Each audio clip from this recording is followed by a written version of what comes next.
ጽናት ስለተመለሰች በጣም ደስ ብሎናል። ጆከርም ስለተፈታ ሁላችሁንም እንኳን ደስ አላችሁ እያላችሁ ነበረ። ጽናት ከተመለሽ አይቀር ጸባይሽንም አስተካክለሽ የበፊቷን ጽናት ሆነሽ ተመለሺ። ከዚህ በኋላ እንዳትነጫነጪ። ጆከርም ደግሞ ከዚህ በኋላ አይታሰርም። ከሰኒ ጋራ በፍጥነት በሰርግ ይጋቡ፣ ናሆምና ምሩ ይጋቡ።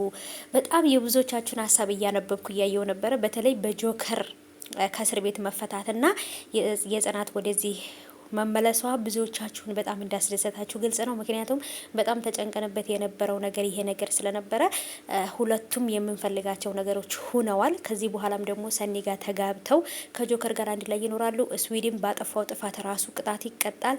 ስም በማጥፋት ወንጀልም ደግሞ ክብሮም እስር ቤት ይገባል ብዬ አስባለሁ። ያልገደለን ገለዋል ብሎ እስር ቤት በማስገባቱ ምክንያት እሱም ይቀጣል። ሰላም ውድ የተከበራችሁ የቻናሌ ቤተሰቦች እንዴት ናችሁ? ከኔ ጋር ሁሉ ሰላም ነው። ሰላማችሁ ይብዛልኝ ባላችሁበት ውድ ቤተሰቦቼ። ዛሬም በድጋሚ በጽናት ድራማ ላይ መጥቼላችኋለሁ። ትናንት እንግዲህ እኔ አጫጭር ቪዲዮ ስለሆነ የምሰራው በተደጋጋሚ እመጣለሁ ያላልኩት ነገር ካለ ማለት ነው ውዶቼ። እናንተም ደግሞ ከተመቻችሁ የጽናትን ድራማ የምትወዱት ከሆነ ቪዲዮውን ላይክ አድርጉት። ቪዲዮውን ላይክ አታደርጉትም ውዴታችሁ የሚያስታውቀው በነገራችን ላይ የጽናት ድራማ በሚሰራበት ቦታ ላይ ቪዲዮውን ላይክ አድርጉት። ሀሳቤም ከተመቻችሁ ደግሞ ኮሜንት ላይ ሀሳብ ከኔም ተጨማሪ የምትጨምሩት ሀሳብ ካለ ኮሜንት ጻፉልኝ። በኮሜንታችሁ መሰረት እኔም አነበዋለሁኝ ማለት ነው። ምክንያቱም ብዙ ሀሳብ የተለያየ ሰው ስለሆነ የተለያየ ሀሳብ ነው ያለው ማለት ነው። እና እስኪ እናንተም ደግሞ በጽናት ድራማ ላይ ቢስተካከል ብላችሁ የምትሉት ነገር ካለ ኮሜንት አስቀምጡልኝ። ጽናትና ኪራ ሊታረቁ ስለሆነ የብዙዎቻችን ደስታ ነው። ጆከርም ከእስር ቤት ስለተፈታ ደስ ብሎናል። ምክንያቱም ሁለቱን ስንፈልጋቸው የነበሩ ነገሮች ስለሆነ ነው። ሀኒ ወደ ስራ ስለተመለሰች ከኪራ ጋር አብረው ስለታረቁ ደስ ያላችሁም ደግሞ አላችሁ ማለት ነው። ሀኒዬ ያው በጽናትና በኪራ መሀል ላይ የመጣላታቸው ምክንያት ብትሆንም ግን ደግሞ እሷ በቃ የሆነ በፊት ላይ በእንደዚህ ቤት ውስጥ በጣም ተጨናንቃ የምትኖር ልጅ ስለሆነች ምግብ እየተከለከለች ያደገ ልጅ ስለሆነች በቃ ምግብ ስታገኝ በቃ ምግብ በልታ የምታውቃት መስልም በቀል ነው የያዘችው ማለት ነው። ውጭ ላይ ስትወጣም ከሁሉም ሰው ጋር መግባባት ያቀታታል። ምክንያቱም ሀና ብቻዋን ነው ያደገችው ቤተሰቦች ማለት ነው። ብቻውን ያደገ ሰው ውጭ ሲወጣ እንዴት ከሰው ጋር መኖር እንዳለበት አያውቅምና ይሄ ጸባይዋ ደግሞ ከብዙ ሰዎች ጋር እንድትጋጭ እያደረጋት ነው። ሀና መቀየር አለባት። ከሰዎች ጋር እንዴት እንደሚኖር በደንብ አድርጋ ልታውቅ ይገባል ብዬ አስባለሁ። ማህበራዊ ኑሮ በጣም ትዕግስት ይጠይቃል።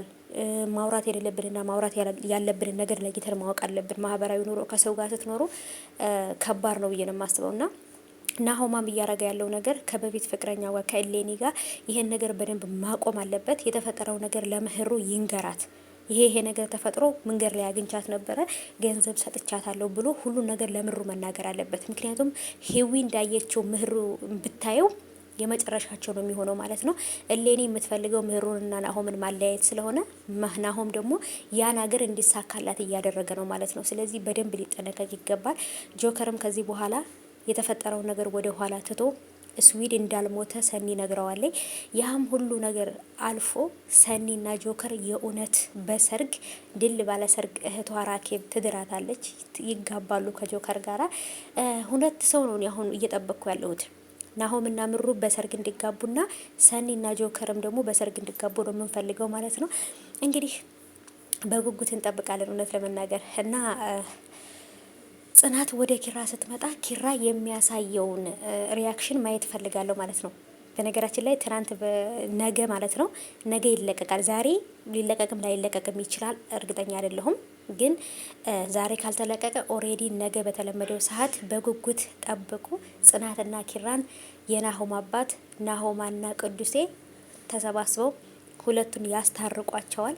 ጨበርዬም ደግሞ ጽናት ልትመጣ እንደሆነ ስለሰማች በጣም ደስ ብሏታል በነገራችን ላይ እና ጽናትም ደግሞ ትንሽ ተምራ የመጣች ይመስለኛል። ያለ ኪራ መኖር እንደማይችል አውቃለች። እሱም ደግሞ ያለ እሷ መኖር እንደማይችል አውቋል። በጣም ደስ ብሎናል። ጠብቁ።